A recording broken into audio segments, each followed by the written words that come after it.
A very big welcome to you, my dear Scorpio. So, the sun is in Aquarius. But not only the sun, also Pluto, which rules you, is in Aquarius. And we have Venus and Mars and Mercury. And so they say 5 planets, but the sun is a star, right? And so 4 planets and a star in Aquarius. So we're going to see what the deck is saying. And you get the Daughters of Stone in the West. The White Buffalo Woman.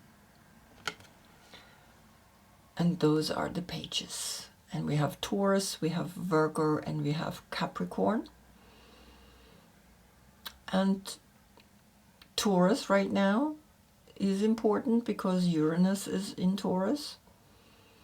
Virgo is the routine at work, and Capricorn is the climbing into the success. So altogether, the 2, the 6 is an 8, and the 10th zodiac sign is an 18. And so inside of this card is an 18, and the 18 is the moon, and the moon is in your sign. And I think it's important for you to collaborate with the earth signs for success, for work, for whatever you do. And do it the way Indians do it, right? In reverence to the earth. And when we work with the earth and not to exploit it or to go against it, we have success for a long time, and it's always the 7th generation that's coming up. So we're going to look at Taurus. We're going to look at these 3 people. It's the young generation that is, of course, coming here to you, right? Because the pages is always the young generation.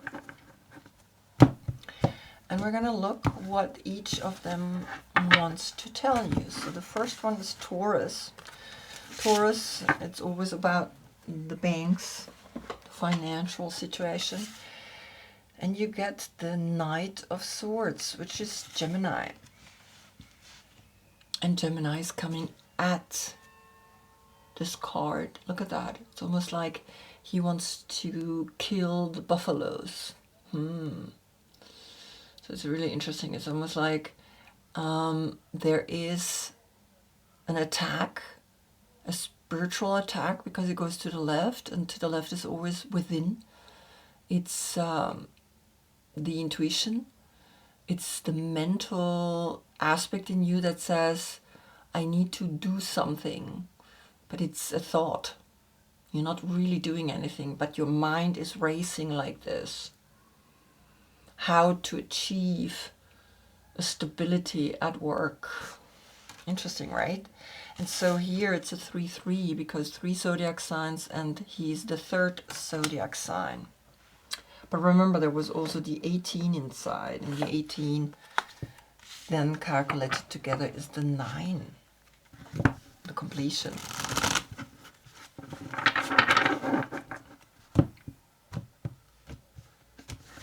So Gemini is Mercury in Aquarius. So I think you have some intense thoughts coming up. And those thoughts need to be looked at, right? And so now comes the 8 of Wands. Mercury in Sagittarius.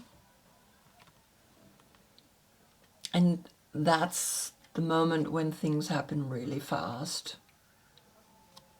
It's almost like Virgo saying, yeah, mentally you're ready to attack something at work, and then things are transforming really fast, and you have the 8 as that electricity, as that something is gonna transform really fast in the way you do it. Here it's the thought, and now in the way you do it.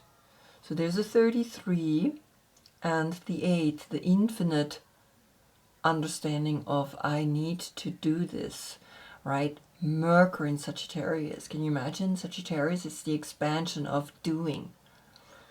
So here you are recognizing something important with the way your mind thinks about work, but then also you're gonna recognize that Mercury is gonna bring you the information, but Mercury is in Aquarius right now, right? And so Mercury is ruling Gemini, so it's really interesting. So there's a connection, right? He's coming from this, at this, and they bring it to you. So now we're going to look at Capricorn. What is Capricorn saying to all of this? Right? And you maybe work with some earth people. Right? The energy of earth people is always like, we're here, we're grounded, we know what we need to do. And then comes 2 more wands, then you have 10 wands. And usually the 10 of wands is like that end, the Saturn in Sagittarius. Right, the 10 wands, all 10. Saturn in Sagittarius, it's like the oppression, it's the end of the oppression. But the 2 of wands is Mars in Aries. Mars is in Aquarius, but it will be in Aries somewhere in March, I think.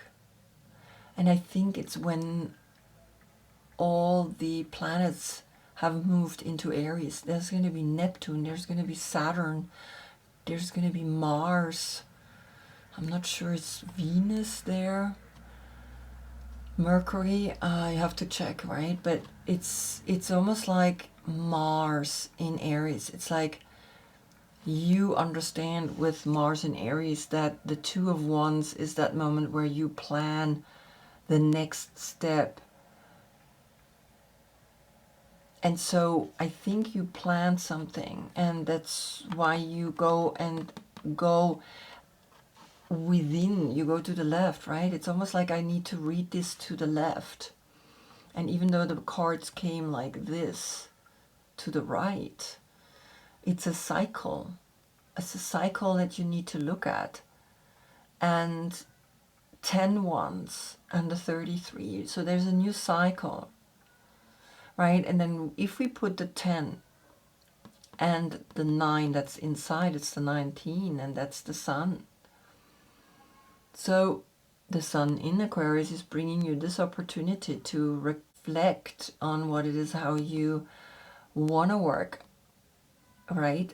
And how you want to go about it. And sometimes your mind is racing and you want to do things quick, but you need to be careful because you're coming from 10 wands, and 10 wands is the suppression. Maybe that's ending. Maybe something is shifting in the way you see, right? The workload, that you change your perspective. You don't want to work hard anymore. But you have the 8, which is something that's kind of fortunate, right? Jupiter in Sagittarius, it's like things are going really well. And then the 2, right? Mars in Aries, it's like there is something in the air you want to do. And this is on the 17th of February, we have the fire horse. So things are going to get faster. And you see the horse, right? He's like racing. Your mind is racing how to, right, make at work the money and how to fulfill those tasks, because once is action, is doing. So be careful. Don't get pushed into it too much. And so here we are. The message is clear, right? Always watch, observe, and see if you are pushing yourself to a level of exhaustion, or if you are pushing yourself to a level of where you create. And that's the difference, right? The big difference is, am I creating or am I pushing and falling into exhaustion?